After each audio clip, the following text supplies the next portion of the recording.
तर अचलपूरच्या अंबिनाथाच्या मंदिरामध्ये सर्वज्ञानी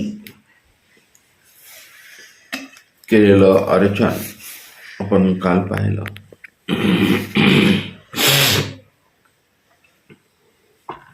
आणि तिथे त्या निळेमध्ये पेखणे पाहायचे, सर्वज्ञ अवलोकन करायचे आणि त्यागू देती दान देऊन टाकायचे. हा एक विशेष महत्वाचा तिथे आहे. आणि मग त्या घोड्याला सर्वज्ञ तिथे घेऊन यायचे. कुठं? राऊळ गाडी आहे की नाही. आणि मग तो आनंदे डुलत असे. असा हा घोडा आनंदाने डुलत असलेला पहावा, अनुभवावा. आणि तो आनंद आपणाला होत आहे. कमीत कमी आपण घोडा तरी व्हावा. आपल्या पाठीवर स्वामी बसलेले आहेत असं बघावं, चिंतन करावं. कुणाच्या घोड्यासारखं बसून गेले बरं स्वामी, खांद्यावर बसले. भटोबासांच्या त्या अवधूताच्या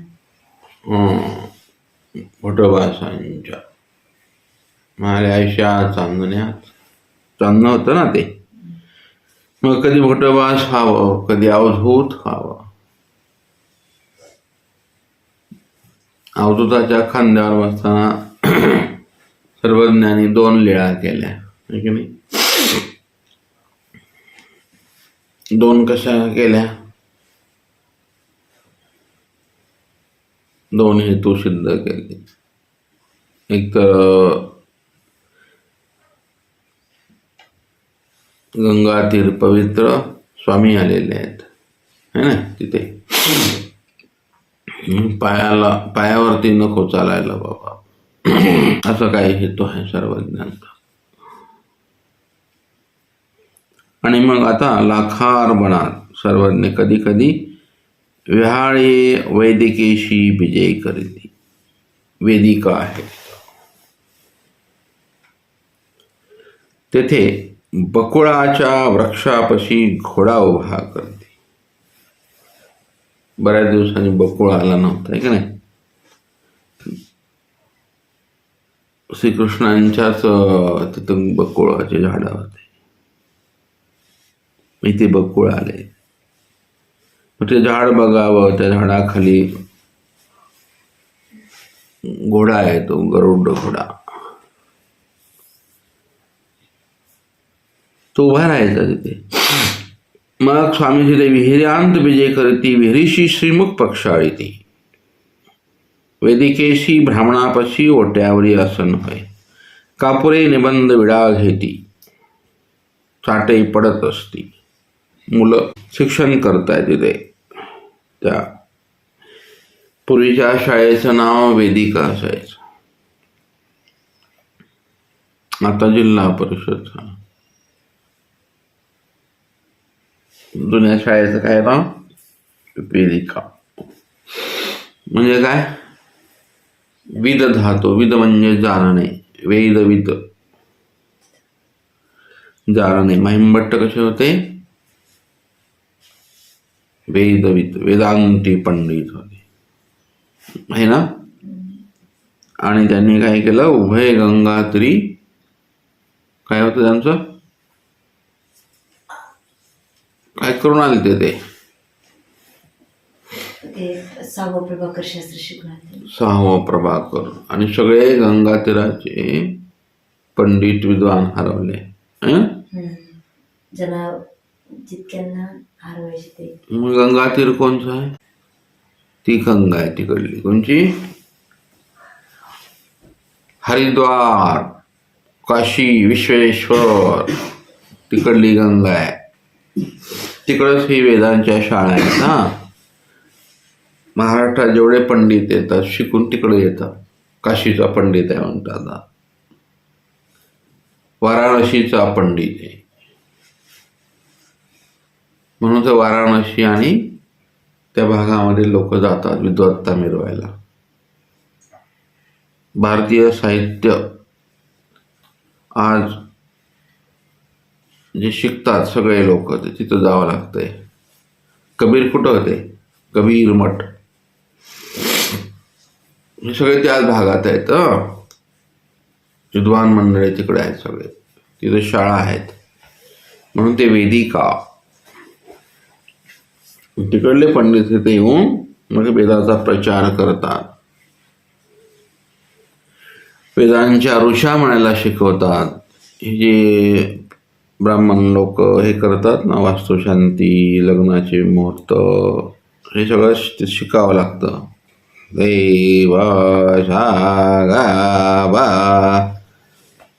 हरिद्वारला त्या मठामध्ये रामदेव बाबा शिकवतात सध्या पूर्ण वेद उपनिषद. आता क्लास असतो त्यावेळेला आणि मनन करून घेतात विद्यार्थ्याकडून, तोंडी पाठ. अशा सगळ्या ऋचा पाठ असतात, त्या सुरात म्हणावं लागतं. यज्ञात हवन करताना म्हणावं लागेल ना यज्ञाच्या ऋचा, तेव्हा ती देवता प्रसन्न होईल. अग्निमुखामध्ये हवन करावं लागतं आणि मग ते मुख काय मागतं त्याला म्हणतात वेदिका. म्हणून सर्वज्ञांच्या लीळा चरित्रामध्ये अशी भरपूर स्थान आहेत, है की नाही. वेदिकेचं पुणतांब्याला आहे, बऱ्याच ठिकाणी असं. तर हे सगळं तुम्हाला असं आपण चिंतन करावं आणि सर्वज्ञांचे सूत्र म्हणत बसावे. तिथे स्वामी समोर बसलेले आहेत ओट्यावर. चला ठीक, ते जास्त होईल, अतिरेक होईल, म्हणजे कल्पनेचा अतिरेक नको. तर ते ब्राह्मणाशी तिथे त्या ओट्यावरती बसवायचे. कापुरे निबंधाचा विडा व्हायचा स्वामींना आणि मग चाट्या चुकी ठेवी ती.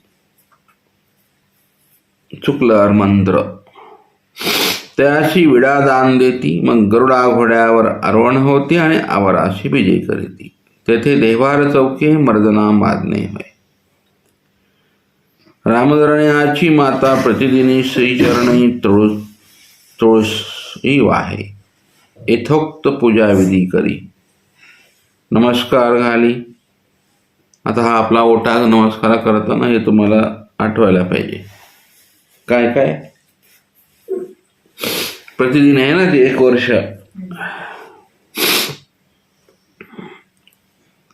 आले ना देव आपल्या मठाबरोबर. निरे तुक आले की नाही, येऊन बसले. त्या ओट्याची ही लीळा आहे. देवार चौकी तिथंच.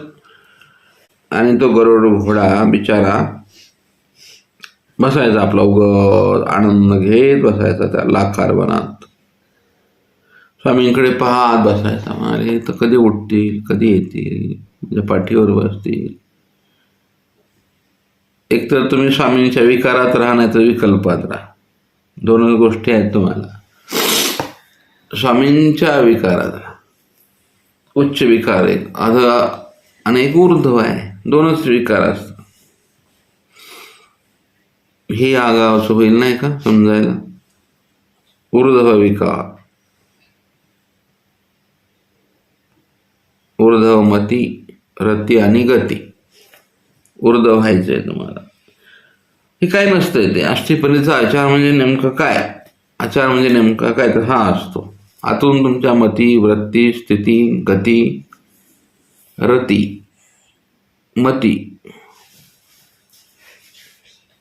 हे सगळं आतून उच्च लेवलला गेलेलं असतं. भटवासांना काय वरदान दिलं स्वामीने? म्हणजे इथून आता स्थित्यांतर गा. प्रथम भेटीत वरदान दिलेलं आहे आचार्यांना. ह्या अधमती, अधगती आणि अधोरती त्याच वेळेला सर्वज्ञांनी स्थित्यांतरित केल्या. स्वामींची परावाणी आहे ना ती. त्याचा अर्थ त्या लेवलला काढायचा असतो आपण. तो घोडा असा सामान्य नाही आहे गरुड घोडा. तो आता ऊर्ध्वमतीचा आहे. मला तो घोडा लय आवडतो चिंतन करताना. घोडा एक आवडतो आणि तो डांगरेश एक आवडतो. तो भारद्वाज पक्षी एक आवडतो. हे न बोलणारे प्राणी आहेत. त्यांच्या भावना कळल्या पाहिजे स्मरण करताना, आहे का नाही. डांगरेशाला कसं कळालं बरं. स्वामी आज महाराज उदासच दिसतात मला. पहिल्या भेटीत आला, नको म्हणले तर लगेच मेला. हा गरुड घोडा असाच आहे. स्वामी जेव्हा गेले तेव्हा तडपू मेला. म्हणजे माझे देव कुठं आहेत सांगा. कल्पना करायचा आणि आपण तळमळ करायची. तळमळीत जन्माते झाडे, डांगरेशाची तळमळ व्हावी, आहे की नाही. लय ज्ञान नको, हे ज्ञान महत्वाचं आहे. आता त्या ज्ञानानंतर ह्या ज्ञानाचा जन्म व्हायला पाहिजे. आणि असं ते कुठंतरी विरह केला की नाही. डांगरेशाला विरह झाला. विरहाच्या पोटी आलेली तळमळ ती खूप मस्त असते, आहे की नाही. रुक्मिणीला अगोदर काय झालं, विरह झाला ना, मग तळमळ, आणि मग आरती, आणि मग बेशुद्धी. असं आपल्या जीवनात झालं पाहिजे केव्हा तरी, कधीतरी. आणि सतत झालं तर फार भाग्याचे क्षण आहेत. ते तुमचं अनुसरण आता लेखी लागलं. आता चालला प्रवास तो. आणि म्हणून स्वामी म्हणाले अर्थात ते परमेश्वर.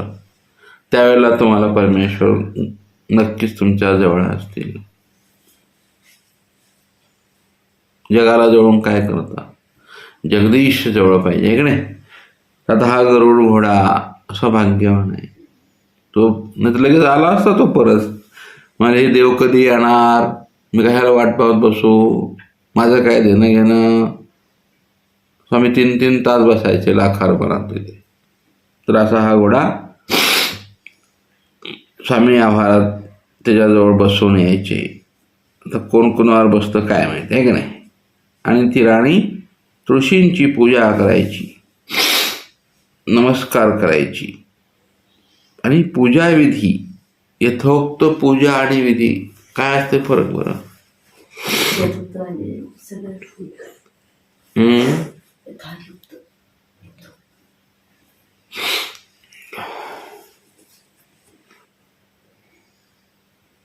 यथोक्त पूजा, त्याला पण एक खूप तयारी करावी लागते बायांना बरं. नाहीतर ते रामदारांनी गंध मागावा, त्याने मला थांबा आणते, मग मला संकल्पाला पाणी आण, मग पुन्हा आणते. आरती, धूप, नाही का, हे सगळं तयार करावं लागतं. तुळशीपत्र, मंत्र पाठ पाहिजेत, आणि चेहरा चांगला पाहिजे विशेष. म्हणजे गडबड नको. विधीचं जाणता पाहिजे. विधी जाणून विधी केलेला बरा राहतो. नाहीतर पाहुणेदारातून बसायचे, मग पाठी एकीकडं, रांगोळी एकीकडं, आहे का नाही, बादली तिसरीकडं, आणि आपण घरात पाहुणेदारात. असं नाही झालं पाहिजे. करायचं ना सर्वांनी मिळून तो विधी आचरावा लागतो. नॉलेज बी पाहिजे ना. म्हणून ते सांगतात यथोक्त पूजा विधी. स्वामींना ते आवडतं बरं, उचित. सांगून स्वामींनी कधी पूजा नाही केली. बायसाच्या नंतर स्वामी आठवण करायचे.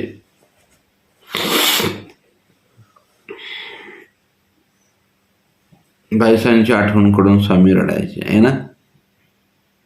किती जीव लावला असेल बायसांनी. हे बी करता आलं पाहिजे. तर अशा प्रकारे त्या नमस्कार पूजाविधी आरोहणा केल्यावर ती माऊली आज्ञा घेऊन जेवी. राजाची आई आहे. आता ही स्वामींची आई होते हे ना. म्हणजे बाळा मी जेवते रे. स्वामीला हो जेव हो मैं जेव. स्वामींना किती आई आहे असं. ही एक आई ऍड करा आता. आणि मग गोसाव्याशी डोलाऱ्यावरी पोड. डोलारा म्हणजे काय? बंगई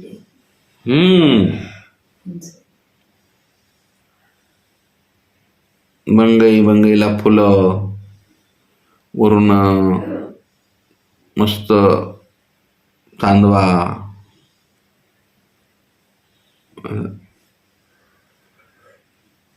डोलारा. आपला डोलारा भलतीकडे जातो आहे की नाही. डोलाऱ्यावर किती डोलाऱ्यावर स्वामी बसलेत. पण कंटाळा तर येत नाही ना हे विचारल्यावर. पूर्वस्मृती सतत जागृत ठेवावं लागतं. डोलाऱ्यावर झोपायचे स्वामी असे सुंदर. माता बघत असेल ना पट्टराण्या छान पैकी. धूप लावलेला असेल इकडे. आरती लावलेली असेल है ना. मंद मंद प्रकाश असेल दिव्याचा. कसला दिवा होता रामदळण्याच्या घरात. तो मंद दिवा त्या कोपऱ्यात जळत. राजा आहे तो राजा. आणि स्वामी पण राजाच आहेत. आता राजाचे जावाई आहेत ना बाबा आपले. आता 1 वर्षासाठी बंदिश केलेला आहे कन्वेन आहे की नाही. मग ही लीळा आठवायची. तुम्हाला वाटतं लवकर लवकर संपवावी. संपवून काय करायचंय. असं स्मरणात जाते लीळा अशी अखंड आठवायची की डोलाऱ्यावर. डोलारा कसा असेल तो. त्याला कसली दोरी होती. झोका द्यायला ती राणी रामदळण्याची मम्मा झोका देत असेल ना आपल्या जावयाला. दोरीला काय काय होतं तुम्ही कल्पना नाही करू शकत. असे इथून पुढे ती कल्पना करा आणि झोपा मग तिथे डोलाऱ्यावर स्वामी. डोलाऱ्यावर झोपणारे स्वामी कसे असतील. कसे झोपत असतील. तिथं तकिया असेल स्वामींना. उशी असेल मलमलीची आहे ना. मलमलीची चादर असेल. उच्च प्रतीचं असेल ते सगळं. अचलपूर हे मोठी मार्केट आहे. मोठी पेठ आहे त्यावेळेची. अमरावतीला बाजार नव्हता. अचलपूरला बाजार होता. तर राजा निवास करतोय. काळानुसार होत राहतं. आता अमरावतीकडे गेलं मार्केट सगळं अचलपूरचं. आजही त्या अचलपूरला मोठ्या मोठ्या मिल्स जुनाट पडलेल्या आहेत.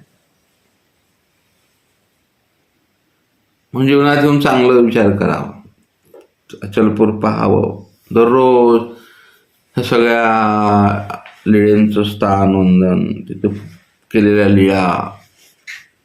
तिला खारबन देवार चौकी अंबिनाथाचं स्वामींचं सगळा विडा अवसर करणे. आणि काय काय होतं ते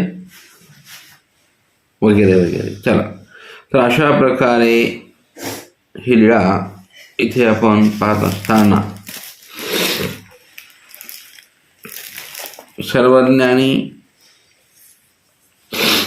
अंबिनाथाच्या लिंगामध्ये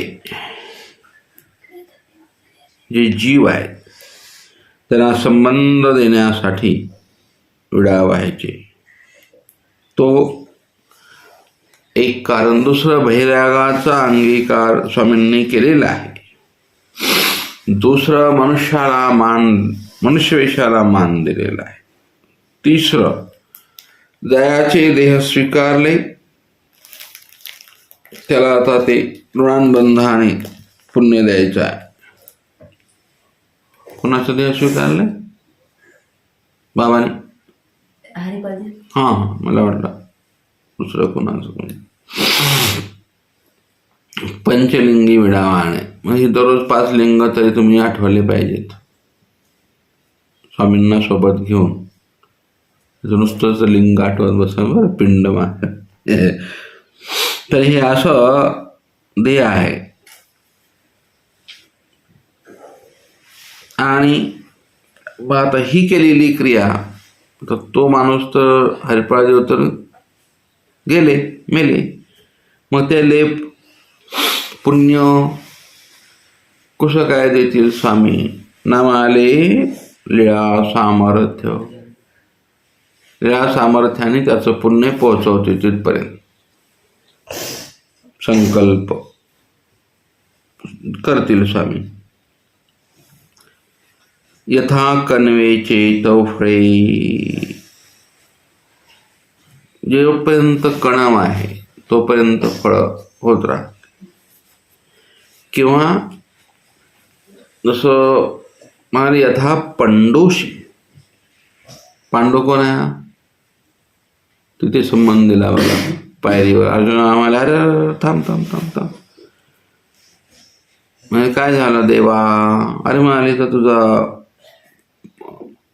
बाप आहे म्हणाले, तर दगडाच्या अणुरेणूमध्ये संपादकत्व केलेलं आहे. मी संबंध तुम्हाला तू नको देऊ थांब तिथं. ते चौथे तेथ जडफळी कण्वेचे. चौथा उद्देश आहे जडफळे. जडफळे आणि दुसरे जडफळे. जे जडफळे मायेने आणून ठेवावे लागतात ते वेगळे असतात, आणि जे आलेले असतात ते कर्मवशी वेगळे असतात. त्याचं कळालं? ते मायेला तिथं येऊ जावं लागतं. मग म्हणून ते सांगतात जडफळी कण्वेचे तेथे माया योजिले. म्हणजे कशावरून असं करतात? म्हणजे यथा गुडा. कोणता गुडा आहे हा? कुठला गुडा आहे? ऋतुपूरला 2 गुडे आहेत. कुठल्या गुडा? मग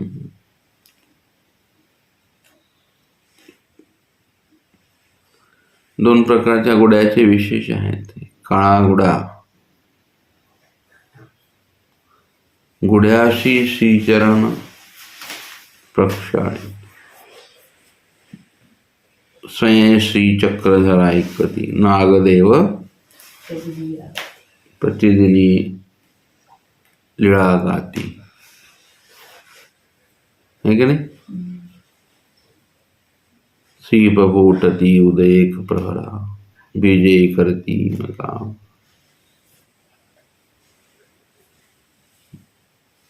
असं ते. मग ते रुद्रपूर म्हणल्यावर तर खूप मजा आहे, आनंदाचा क्षण आहे. तर ते श्री प्रभू बाबा त्या गुळ्याला दररोज श्री चरण प्रक्षाळती, चरण स्पर्श करायचे. तर तिथे दररोज वेगवेगळे जीवाचं आयोजन माया करायची त्या जड परमाणूमध्ये. म्हणून तर ते बाबा आपले विधी गोदरिया विजयी करत चालले बाबा.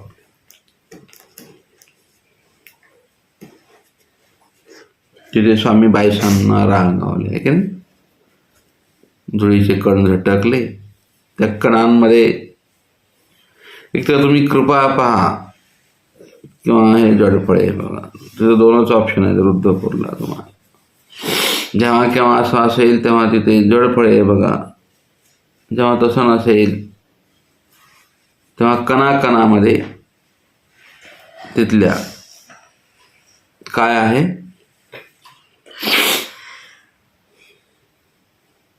रज आहे. ते तिथीचे रज ते ब्रह्मादिका दुर्लभ. आता तिकडे गेलं म्हणजे मग पुन्हा रमल तिकडेच. लीळा इथंच राहून जाईल आहे की नाही.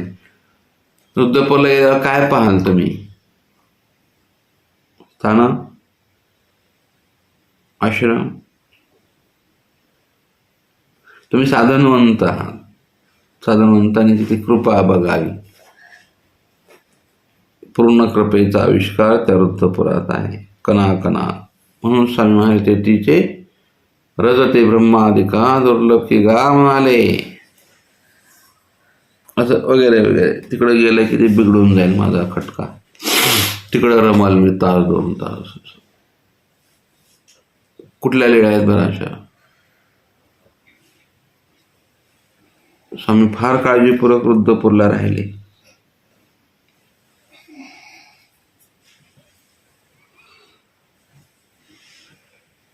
स्वामी महाराज वृद्धपूरला जाय म्हणे त्या काय पाऊल कसं पाऊल पावला गोमटे. जाय म्हणणाऱ्याला जायचंय असं ते श्रेष्ठ. काय पाऊल पाऊल गोमट कशामुळे होत आहे. तिथे आजही ती कृपा कार्यान्वित आहे. कृपेचं सेन्सर ऍक्टिव्ह आहे. तिथल्या कृपेला कळतं की माझ्यासाठी उल्लेख केला.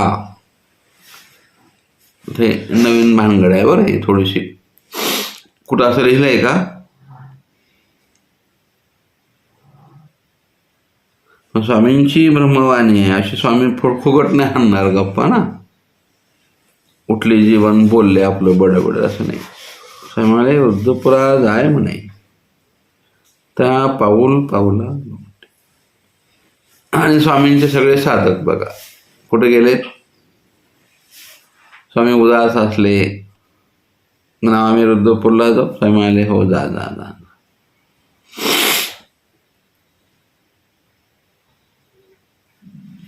हेतीच्या सकरड्या गाई गा जा. माहिमभट्ट भटबास बाईसा 3 जीवात नाही प्रेमातले स्वामींच्या प्रभुबाबांकडे पाठवले.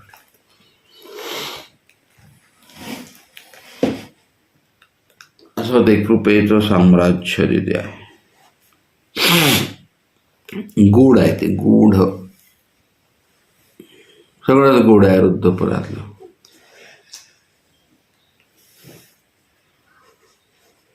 कसं गोड आहे सांगा.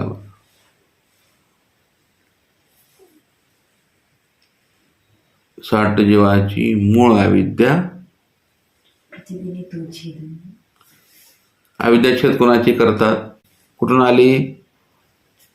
श्रीबापासून आले. स्वामींकडे ब्रह्मविद्या तिथे पावर. म्हणून त्याला परमेश्वर पूर म्हणतात. असं ते पावन करे. 60 जीवाची मूळ अविद्या प्रतिदिन तू छे दुनिया ब्रह्मपदी पाठवी कृमेशी. ही एक अजबच प्रकार आहे. तात्काळ ब्रह्मपदाला कृमीला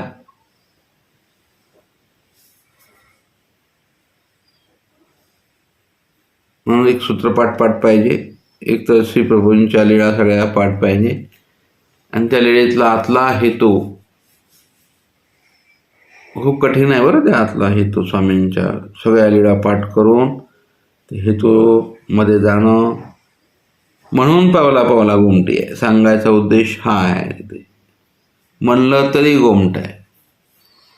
मग तुम्ही म्हणायचं बघायचं अनुभवायचं आहे का नाही. त्यातला आनंद घ्यायचा आपण. आनंदे दुदुंबी याची ते एक जीवाची अविद्याच्छेद केला की आनंदे दुदुंबी आहे ना. मग दररोज एका तासाला 1 जीवाची अविद्याच्छेद करा. कसं 60 जीवाची आहे ना दररोज. किती मिनिटं लागतील. तो जीव तयार होऊन यावा लागेल ना. अनंत सृष्टी लागतात विशेष ज्ञानात गेल्यावर. मग कृपास्पदी होणे कसं. वचन म्हणा उदाहरणातलं. कृपास्पदीभूत होणे अनंत काळाचे त्याची वाचणे. अनंत काळ सांगितलंय तिथे. तिथे दररोज काय 60 जीवाचे आहेत. असे 60 जीव चरित्र होऊन येत असतील. तिकडून दत्तात्रय प्रभू पाठवत असतील, तिकडून कृष्ण प्रभू पाठवत असतील. चला इकडून चक्रधर स्वामी चे अनंता सृष्टीतले सांग, हे कल्पनेच्या बाहेर आहे तुमच्या. आले कुठून तिथं ते जीव. स्वामींचा अवतारच चिरायू आहे ना. स्वामींचा काय आजचा अवतार थोडीच आहे तो.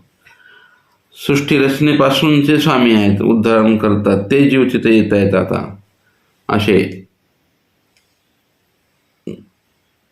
युगायुगातले त्यांचं चरित्र करत करत करत ते तिथं आलेले आहेत, अनंत अवतारातले. चला म्हणून ते परमेश्वर पोर आहे आपल्याला. ते नवीन माहिती आहे, डोक्याच्या वर जाईल ते. आणि आठवणार कधी तुम्ही ते. आपण साधू आणून साध्य असता की सिद्ध आहात की साधक आहात, हा प्रश्न स्वतःला विचारा. आपण सिद्ध अवस्थेतले साधक पाहिजे. नुसतं साधक काय करायचे, तुम्ही सिद्ध व्हा. सिद्ध म्हणजे दुसऱ्याला शिवाय शाप नाही द्यायला. सिद्ध म्हणजे हे लीळा आठवायला. हे सगळं सिद्ध होऊन आठवावं लागतं असं छान. आणि त्या आनंदात तुम्हाला तुमचा जीवनाचा प्रवास करावा लागतो. हे आठवल्याने काय होतं माहिती आहे का, तुम्हाला कुठलाही रोग होत नाही. देहाच्या सप्तधातू मजबूत होतात तुमच्या. रोग होतच नाही तुम्हाला. पण तुम्ही कृपया छत्राखाली तुमचं जीवनचरित्र होते ना. मग देवतेच्या सहायतेखाली नाही. तुमचा पदार्थ कृपेने आणावा लागतो. तो देवतेने आणलेला असेल तर इथून सुरुवात राहते साधकाची. जे प्राप्त आहे ते पर्याप्त समजलं पाहिजे साधून. म्हणजे काय, शब्दाचा काय अर्थ होतो. जे प्राप्त झालं ते पर्याप्त आहे. तिथं दुसरा कुठला पर्याय नसतो. ते घ्या आणि जीवन जगा आनंदाने. सोडून द्या हा पसारा. मेल्यावर सोडायचा आहे तर दररोज मरा, सोडून द्यायचं. चला तर हे असं तो अंबेनाथाचा विडा आणि तो गरुड घोडा. गरुड घोड्यावर काही 2 मिनिटं आपण चिंतन करून बंद करूया. 1 वर्षाच्या काळामध्ये सर्वज्ञानी त्याला प्रतिदिनी ते असं बसायचे पाठीवर. त्याच्यावर प्रहार एक संबंध व्हायचा.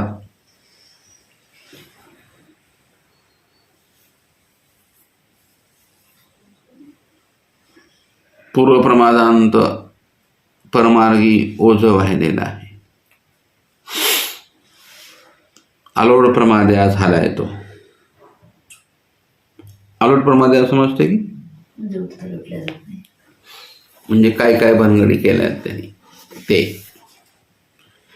एक साधा प्रमाद्यान हा आलोट प्रमाद. पण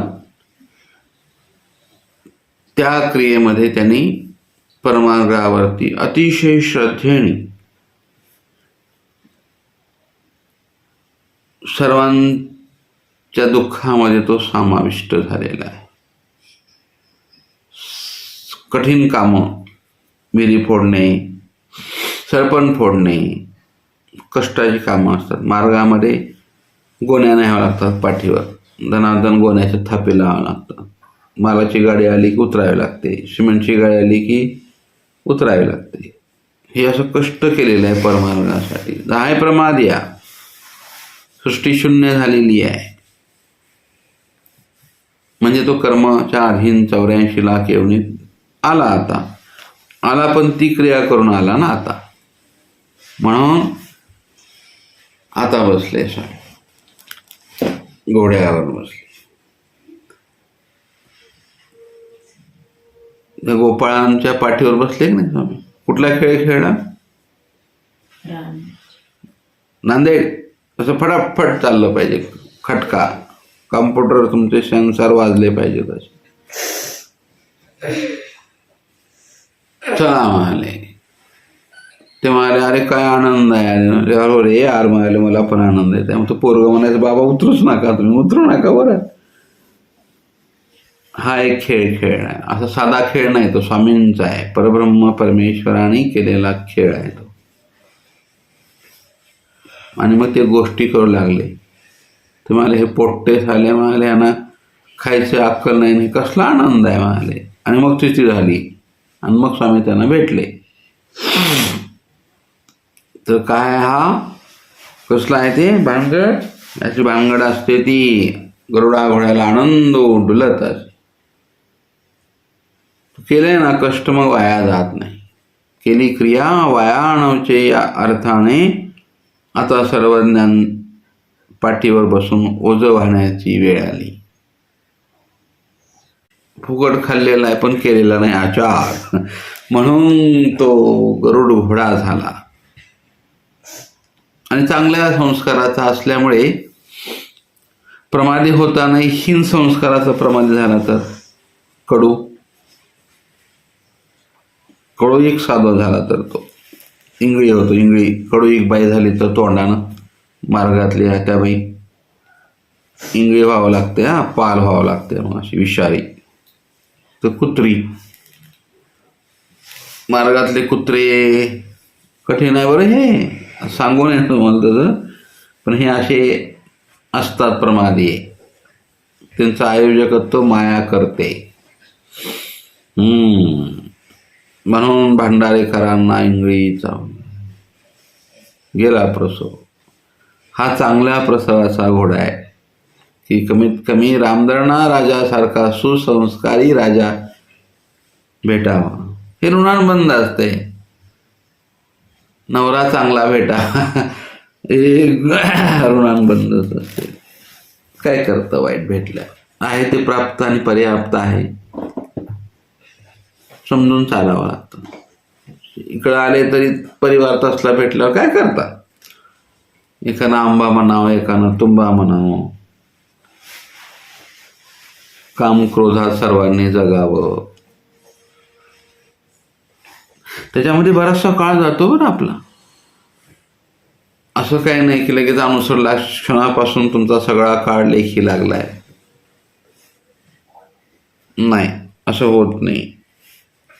न तुम्हाला प्राप्त आणि पर्याप्त मानूनच मानलं तर तुम्हाला ते सगळं स्वामींची कृपा आहे. ती कृपेने प्राप्त आहे. देवा आता मी पर्याप्त आहे, पूर्ण आहे, मला खूप आहे, खूप दिलं मला. तो गरुड घोडा तसंच आनंदाने डोलतोय ना. आपल्यापेक्षा अधिक भावना पशूंना असतात. कसं हे तुम्हाला सायन्स सांगायला. आपण बोलू शकतो. तुमच्यावर येणारे सगळे आघात संकष्ट पशूंना अगोदर समजतात. गाय, कुत्रं, मांजर, आपण त्या ह्याच्यामध्ये बघतो ना व्हॉट्सअपवरती, ते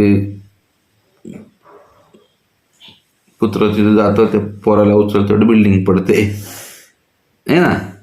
असं तो हत्ती उभा राहतो, गाडीच पुढे जाऊ देत नाही, तेवढा डोंगर पडतो रोडवरती. हे काय आहे, भावना आहेत त्यांना.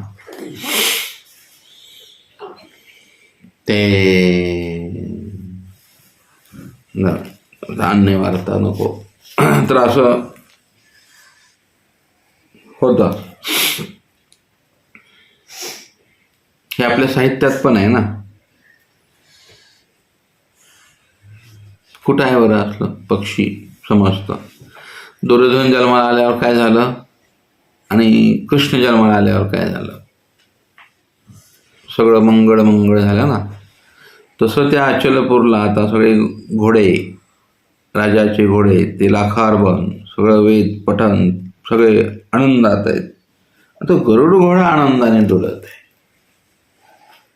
तर त्याशी बोलायला बराच वेळ लागेल. तर असा हा गरुड घोडा अनंत सृष्टीतल्या बोटी बोटी साचवून ठेवलेल्या कन्वेचं तो दान घेतोय आज. आणि म्हणून स्वामी दररोज त्याच्या पाठीवर बसले आणि त्याच्यावर प्रेम करायचे, मान खाजवायचे. स्वामींकडे तो बघत असेल, स्वामी त्याच्याकडे बघायचे, म्हणजे काय करू यार, किती ओझे मी, कसं आहे ते प्रायश्चित्तामध्ये, ओझ मरणा मारुनी विजयी व्हावी, मरण ही माझे, मरणाचे ते कधी नसावे माझ्यावर उजे. स्वामी म्हणाले, अरे तू मेलास ना, तर तुझं मरणाचं ओझ मी संपून टाकेन तुझं, चल, नाही ठेवत रे तुला मी जिवंत, तू मरशील ना माझ्यासाठी, मी जाणार आहे आता. असं बोला, काय बोला स्वामींसोबत. माणसाशी बोलून काय आता मजा नाही राहील, मग पक्ष्यांशी प्राण्यांशी बोलायचं. म्हणून त्या बोलायसाठी रस्त्यानं जाताना स्वामी घोड्यावर बसायचे. कसा रे, बोल, काय विचार आहे तुझा. चला, तर अशा प्रकारे ही लीळा अशा अनंतात विलीन करून जाते तुम्हाला. गरुड घोडा, तर अशा प्रकारे गरुड घोड्यावर बरंचसं चिंतन आपल्याला करता येईल. दंडवत हो